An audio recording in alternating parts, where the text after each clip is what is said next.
민주주의란 무엇인가 다시 생각합시다. 민주주의는 주권 재민 사상이고 국민 주권주의를 실현하는 겁니다. 이것이 이데올로기화 되면 안 되는 거예요.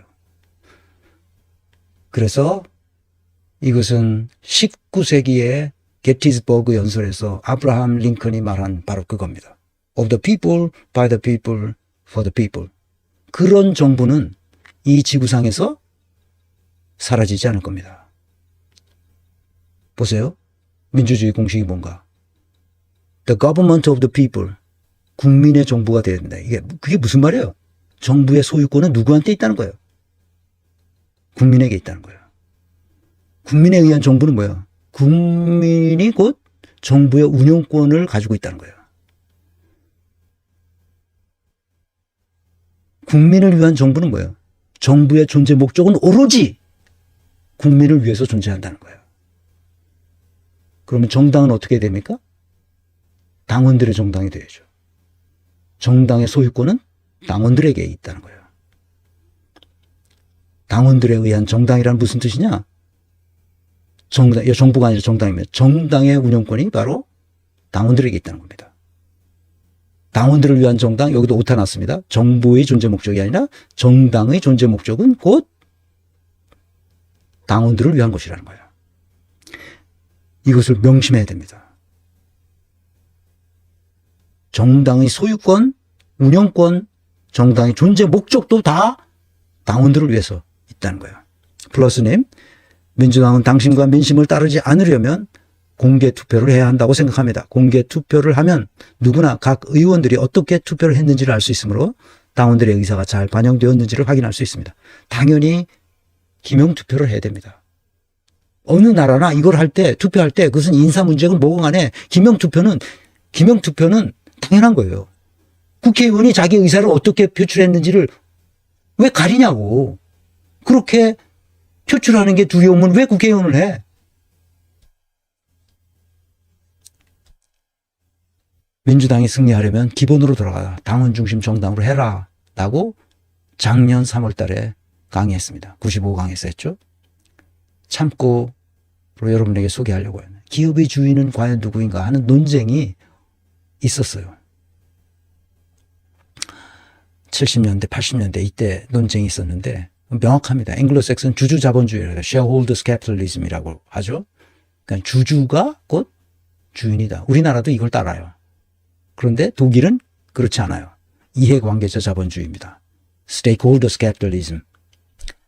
이해관계자주의. 이해관계자, 기업의 주인은 누구인가? 이해관계자들이라는 거예요. 소비자, 그 다음에 주주도 이해관계자니까 주주, 소비자, 그 다음에 그 국가기관들, 관청들, 그 다음에 그 기업과 관련된 모든 사람들이 다 주인이라는 거예요. 그러니까 함부로 하지 못해. 그렇게 주식회사라도 그렇게 운영하도록 만들어놨어요. 전혀 다른 패러다임이죠. 우리도 기업을 이해관계자 자본주의 사상에 따라서 할 수 있도록 그렇게 만들어 가야 됩니다. 먼 얘기죠. 정말 먼 얘기죠. 이게 흡혈귀들이 있기 때문에 진짜 어렵습니다. 그렇지만 우리가 가야 할 길이 뭐라는 것을 분명하게 알고 있어야 됩니다. 착취하는 민주주의란 가능한가? 정치는 국민을 어떻게 착취하는가 하는 것은 내가 강의 초반에, 이 강의 시리즈를 시작하는 초반에 이미 문제의식을 가지고 강의를 했어요. 정치는 국민을 착취하고 있어요. 어떻게 착취하느냐가 문제죠. 2022년 9월 17일 날 강의한 건데 여러분 찾아보시길 바랍니다. 자, 이제 본론으로 들어갑니다. 구조와 시스템과 프로세스, 사람이 있다는 것을 수없이 얘기했어요. 전체를 최적화해야지 부분을 최적화하면 안 된다고 얘기합니다. 그러니까 우리 국가 운영 전체를 시스템적으로 최적화해야 됩니다. 세 집단이 있습니다. 시민 집단, 정치 집단, 관료 집단이 있습니다. 이 전체가 최적화돼야 돼요. 시민 집단이 정치 집단에 참여하고 선택하고 그렇게 하려면 가장 좋은 게 연동형 비례대표제입니다. 권역별 연동형 비례대표제. 그렇게 해놓고 성과 계약서를 쓰고 관료 집단을 지배해서 정책 지도를 할 수 있도록 해야 됩니다. 그러면 관료 집단이 정치 집단의 지배를 받아서 장악하는 거예요. 집행해야 됩니다. 정치 집단이 준 비전, 전략, 목표, 이것을 비전, 전략, 방향에 따라서 쭉 집행에 들어가야 됩니다.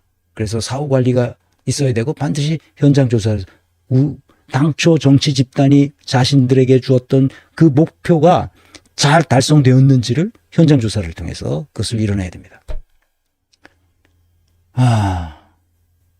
윤석열이 그 홍수가 나서, 금년에도 또 홍수가 올 테지만, 홍수가 나서 지하에 살던 세 명이 집단 거기서 익사를 했습니다.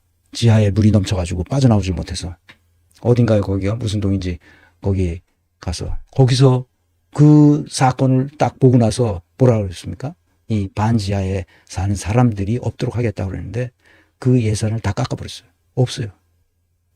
반지하를 다 정부가 구매하거나 거기에 살 수 없도록 하고 거기에 사는 사람들을 보조해서 다 지상으로 올려오도록 그렇게 했었어야 되잖아요. 그게 몇만 가구라든가? 많을 뿐이에요. 정치 집단이 말을 했으면 관료 집단은 그것을 그대로 실천해야 될 거 아니야.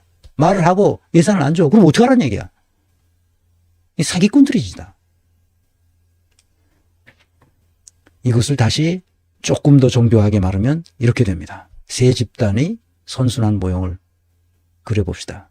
이걸 자세히 설명하기는 어려우니까 이것이 앞으로도 계속 나올 거니까 물리적 강제력을 가지고 있는 정치 집단이 행정력을 가지고 있는 관료 집단에게 얘기해서 그대로 집행할 수 있도록 하는 겁니다. 그런데 우리는 문제는 뭐냐? 시민 집단이 정치 집단을 장악할 수가 없어요. 왜? 일단 선거로 뽑아놓으면 지 맛대로 하는 거니까. 그게 우원식 사태야. 지 멋대로 하기 때문에 자기 이익을 위해서 뭐를 하거든. 그 우원식 사태야 그게. 자기 이익을 위해서 그렇게 해. 공익을 위해서 한다면 그렇게 할 수가 없지. 그러니까 관료 집단은 정치로부터 받은 게 없어. 그러니까 자기 이익에 따라서 행정 관료들이 관료적 집행을 하는 거야. 그 시민들이 왜 저걸 하는지 이해를 못 해. 가장 큰 문제는 어디서부터 시작된 거냐? 여기서부터 시작된 거야. 시민 집단이 정치 집단을 장악하지 못하고 있다는 거야. 그래서 이 문제를 해결해야 되는데 그것은 두 가지 문제와 그 해결책을 제가 얘기하려고 해요.